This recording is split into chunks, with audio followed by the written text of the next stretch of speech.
High guys, good morning. Welcome back to my new vlog. আশা করি তোমরাও খুব ভালো আছো আর আমিও খুব ভালো আছি। চলো আজকে দিনটাকে শুরু করি। আর এখন ঘড়িতে বাজে সকাল 7টা। এখন থেকে আমার ব্লগটা স্টার্ট করছি। চলো দেখতে থাকো সারাদিন কী করি আর সাথে থাকো। সকালে একটু চা করে নিই, চা করে খেয়ে নিয়ে তারপরে বেরো। চলো সাথে থাকো।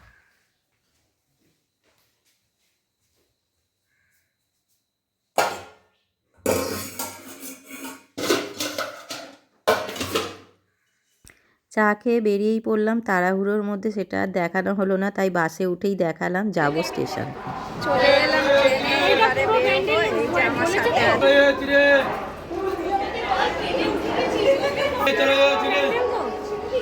মূর্তি বেরিয়ে পড়েছি। ট্রেনের টিকিট কেটে ট্রেনে উঠে পড়লাম। এবারে নামবো যখন তখন আবার দেখাবো। তো চলো সাথে থাকো, দেখতে থাকো। ট্রেনে এত হাওয়া ছিল, মাথায় স্টোলটা জড়িয়ে নিয়েছিলাম আর নেমে পড়লাম ব্যান্ডেল স্টেশন। ট্রেন থেকে নেমে আবার অটোর লাইন, এখান থেকে আবার যাব। তো চলো। আর অটো থেকে নামতে নামতে আমাদের অনেকটাই বেলা হয়ে গেছে, তাই তিনজনে মিলে আগে গিয়ে খেতে বসে গেলাম। কেন খেয়ে নিয়ে তারপরে ঘুরবো ঠিক করলাম আর কি।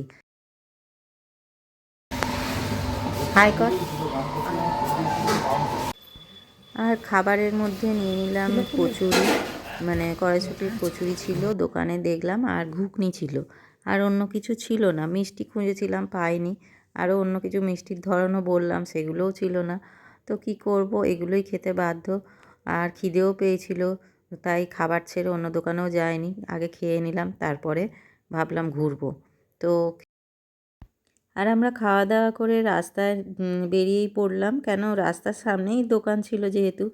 আর এই চার্চটার সামনেই দোকানগুলো সব লাইন দিয়ে দেয়া ছিল, তাই আমরা ওই সামনাসামনি দেখেই আর কি খেতে বসেছিলাম। তো যাই হোক, এটা হচ্ছে ব্যান্ডেল চার্চ। এখানটায় ঢুকে গেলাম, মানে গেট দিয়ে ভিতরে চলে এলাম। এবার দেখি ভিতরে কি কি আছে। সামনেটা তো খুবই সুন্দর, অনেক দিন আগে গিয়েছিলাম আর এখন অনেকটাই চেঞ্জ। তো যাই হোক, এবার ভিতরটা ঘুরবো। আর গেটের ভিতর দিয়ে গিয়ে মাঠের ওই রাস্তাটা দিয়ে যাচ্ছি আর কি, মানে চার্চের ভিতরে এখনও ঢুকিনি। আর ভিতরের রাস্তাটা এতটাই সুন্দর, মাঠের ওই রাস্তাটা, মানে এত লোক যাচ্ছে আসছে তবু এত নিস্তব্ধতা বজায় আছে, সত্যিই মন ভালো হয়ে যায় ওখানে গেলে। অনেক বড় জায়গা নিয়ে করা। আর চার্চ মানে জানোই তো, যীশুখ্রিস্টের সব জীবন কাহিনী ওখানে আছে, তুলে ধরা আছে। আর জন্ম থেকে মৃত্যু অবধি যা যা হয়েছিল সবই ওখানে রাখা আছে মডেল হিসাবে, করা দেখানো বোঝানো আছে। এবারে চার্চের ভিতরে তো আছেই। পুরো মনে হয় ঘুরে ঘুরে যাওয়ার, জানিস, ওই রাস্তা দিয়ে এইটা দিয়ে ঘুরে ঘুরে যাওয়া বন্ধ করে দিয়েছে, কেননা ওই যে সব ধারে ধারে সাজানো যায়। হ্যাঁ,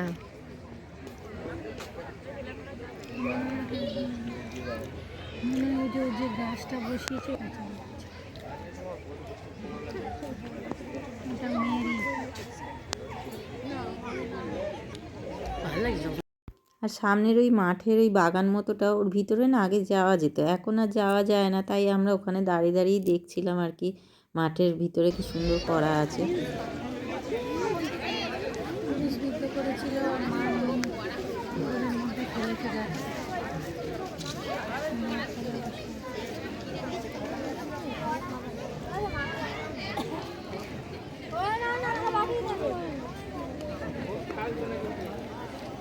ওর নামার পথে ফটো তুলবি, আগের দিকে চ, আমি তো যাচ্ছি তো। হ্যাঁ, এটা ঠিক বলেছি।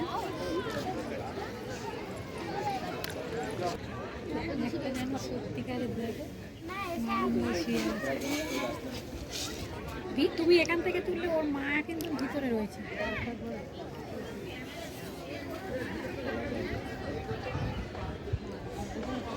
এখানে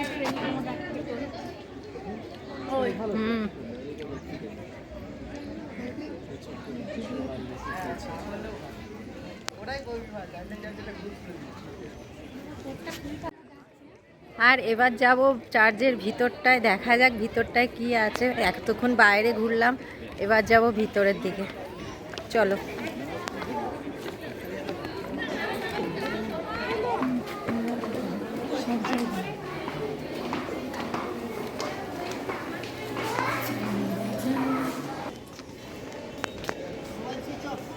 আর এখানে বসেছে মেলা, মেলাটা একটু ঘুরতে এলাম। তো দেখেই যাই, এসছি যখন মেলাটায় অনেক দোকান।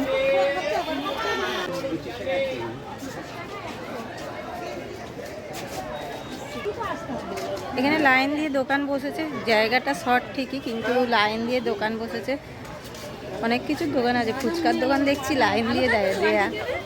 কি পেয়েছি এখানে চীনা বাদাম পেয়েছি?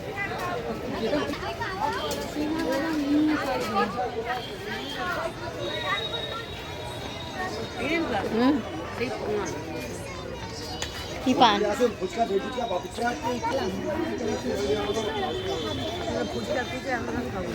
না না মাথা খারাপ।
গবলি গবলি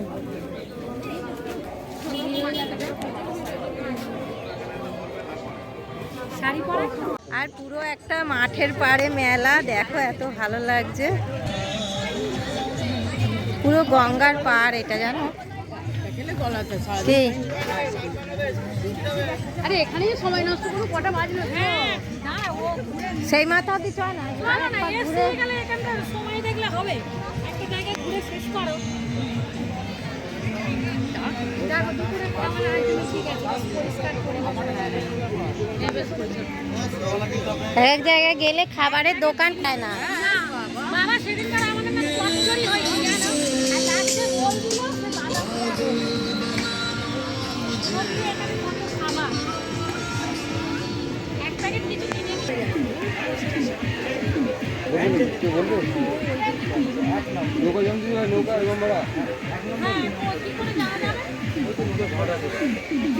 কত করে? 3 জন না, ওটা দিয়ে যদি আসা যায় আমি ওই দিক দিয়ে গাড়ি ধরে নেবো।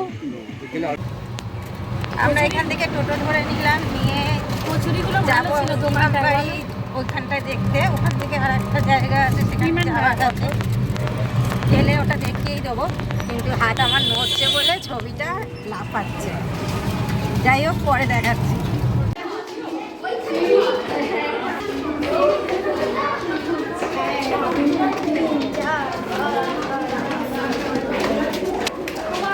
এখানে অনেক সিঁড়ি টপকে তবে ওপরে উঠতে হবে, আর গোলাকার সিঁড়ি পারা যাচ্ছে না, হাফ রাস্তায় এসে দাঁড়িয়ে পড়তে হচ্ছে। আর এটা হলো সেই দুর্গটা আর কি, ইমামবাড়ির যে একদম ওপরে যে চূড়াটা আছে সেখানে উঠতে হয়েছে, অনেকগুলো সিঁড়ি টপকে টপকে মানে হেঁটে হেঁটেই যেতে হয়েছে আর কি। আর ওপরে উঠে ওপর থেকে ভিউটা এইরকম দেখাচ্ছে, এই ভিউটা দেখার জন্যই সবাই উঠছে, আদার্স ওখানে কিচ্ছু নেই। তো এই গঙ্গাটা আর এই নিচের যে বাড়িটা সেটা দেখা যাচ্ছে। আর এটা হলো ঘন্টা ঘর, এখানে প্রচুর ঘন্টা ঝুলছে দেখছি, আর বড় বড় ঘন্টা, মানে আগেকার দিনে যেগুলো থাকে আর কি, ওই ঘন্টাগুলো এখানে রাখা আছে। আর এটা হলো সেই সিঁড়ি যেটা বেয়ে বেয়ে আমরা উঠেছিলাম, আর নামার সময় দেখাতে পাচ্ছি। ওপরে ওঠার সময় প্রচুর ভিড় ছিল, তাই নামার সময় দেখাচ্ছি। দেখেছো গোলাকার সিঁড়িটা?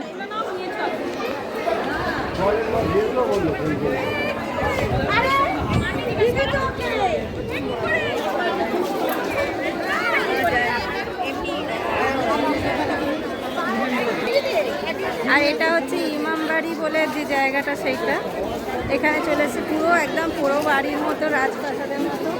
দারুণ জায়গা। ভিতরটাও উঠলাম, 144টা সিঁড়ি ভেঙে ওপরে উঠেছিলাম একদম মাথায়।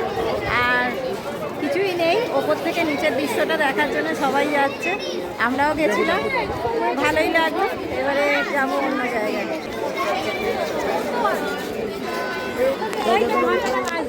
ঘড়ির ঘন্টা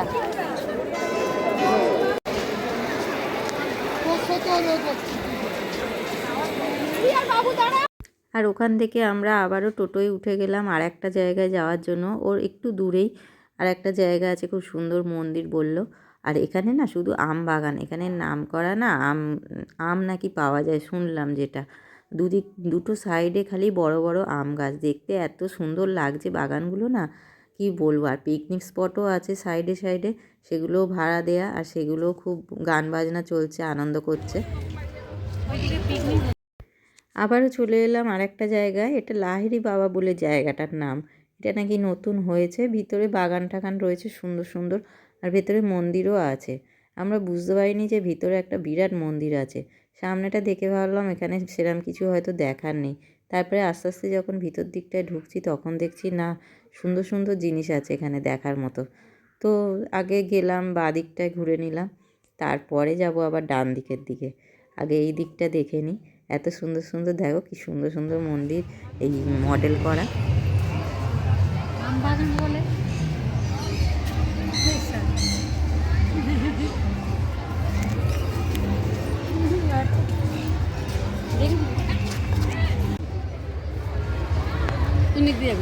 এটা দিয়েছ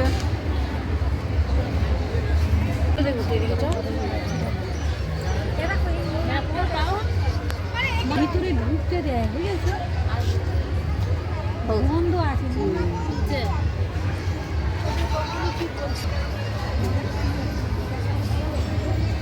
আর ভিতরে আসতে হয়েছে খালি পায়ে আজকের, কেন ভিতরে ঠাকুরের মন্দির আছে, ওই কারণে আমরা গাড়িতেই জুতো খুলে এসেছিলাম।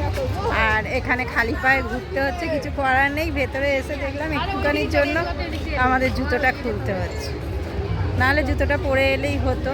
আর মন্দিরও ভিতরে বন্ধ হয়ে গেছে, বাইরে থেকে আমরা ঘুরে বেরিয়ে যাচ্ছি। কোথায়? ওই দিকটাই যাবে? তোমায় দেখলাম তো, আমি তখন আশ্রমে আছি।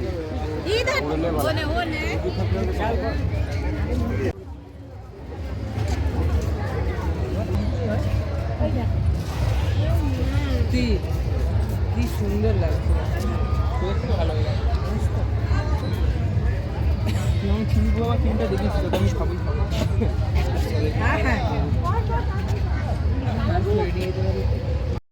আর যেটা আমরা বাইরে থেকে দেখছিলাম একটা মাটির ঘর মতো, কুঁড়ে ঘর মতো, ওটা আসলে কুঁড়ে ঘর নয়, ওটা একটা মন্দির।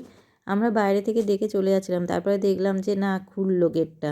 তারপরে আমরা ভিতরে ঢুকলাম। ভিতরটা খুবই সুন্দর আর ঠান্ডা এত। ওপরে যে পাতাগুলো দেওয়া আছে, ওই পাতাগুলো দিয়ে না সবসময় অনবরত নাকি জল পড়ে, যেটা শুনলাম আর কি ওখানকার লোকের মুখে। আর ভিতরের শিবটা তো দারুণ, আর অনেকটাই বড়। ভিতরটা এতটা সুন্দর, সত্যি কথা গেলে আসতে ইচ্ছা করবে না। খুব সুন্দর ছিল মন্দিরটা।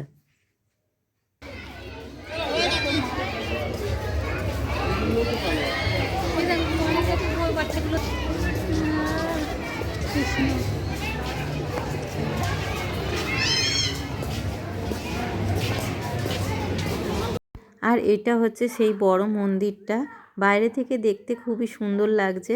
ভিতরে তো এখনও ঢুকতে পারিনি, এখানে লাইন দিতে হচ্ছে, তো লাইন দিয়ে ভিতরে ঢুকবো।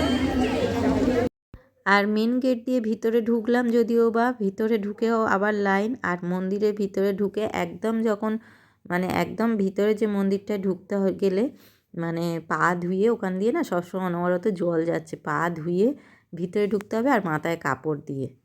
আর মন্দির ঘুরে আমরা বেরিয়ে পড়েছি বাইরের দিকে, কেন ফোন অ্যালাউ ছিল না, ওই কারণে দেখাতে পারিনি। এটা হচ্ছে বাইরের দিকটা, আমরা দেখে টেকে এটা এটাই হচ্ছে লাস্ট দেখা। এটা দেখে এবারে আমরা বেরিয়ে পড়ব বাড়ি যাওয়ার জন্য।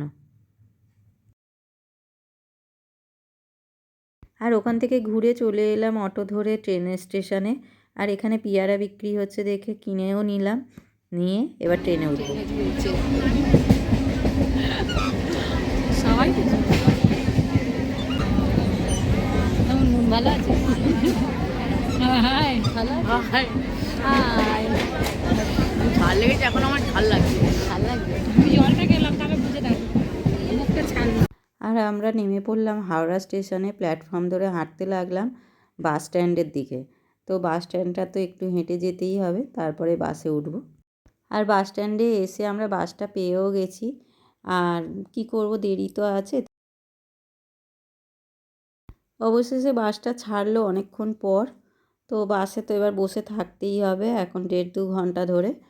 তো যাই হোক, এখন বাসটা ছেড়েছে, এটাই যথেষ্ট। আর কখন গিয়ে পৌঁছাবো তাও জানি না, কেন যাচ্ছে তো অনেকটাই আস্তে আস্তে, সবে যেহেতু স্ট্যান্ড থেকে বেরিয়েছে, এখন তো ধীর গতিতে চলবেই। আর তারপরে তো আর রাস্তায় লোকজনের ভিড়ও আছে। আর অবশেষে বাড়ি এলাম এতক্ষণ পর। কেন বাস রাস্তায় এত মানে আস্তে আস্তে গাড়িটা এসছে, অনেকটাই দেরি হয়ে গেল বাড়িতে আসতে। তো এবার চেঞ্জ করি। আর সারাদিন খুব মজা করেছি, আনন্দ করেছি আর ঘুরেছি, খুব ভালো করে ঘুরেছি অনেক দিন পর। তো ভালোই লাগলো আজকের দিনটা, বছরের শেষটা খুব ভালোভাবেই কাটলো। এবার জানি না 2024 কীরকম আসবে বা কীরকম হবে। আগাম তোমাদের সবাইকে জানিয়ে দিচ্ছি হ্যাপি নিউ ইয়ার আমার পক্ষ থেকে। তো সবাই ভালো থেকো, আর সবার যেন সামনে বছরটা খুব ভালো কাটে আর ভালো হয়। আর আজকের মতো ব্লগটা এই অবধি রাখলাম, দেখা হচ্ছে পরের নিউ ব্লগে। আমার ব্লগটা যদি ভালো লাগে বা আমার চ্যানেলটাকে যদি ভালো লাগে, তাহলে অবশ্যই একটা লাইক, শেয়ার অ্যান্ড সাবস্ক্রাইব করতে ভুলো না। পাশে থাকা বেল আইকনটি প্রেস করে দিও। তো আজকেকার মতো গুড নাইট, টাটা। সবাই সুস্থ থেকো, ভালো থেকো, সবাইকে ভালো থেকো। চলো টাটা।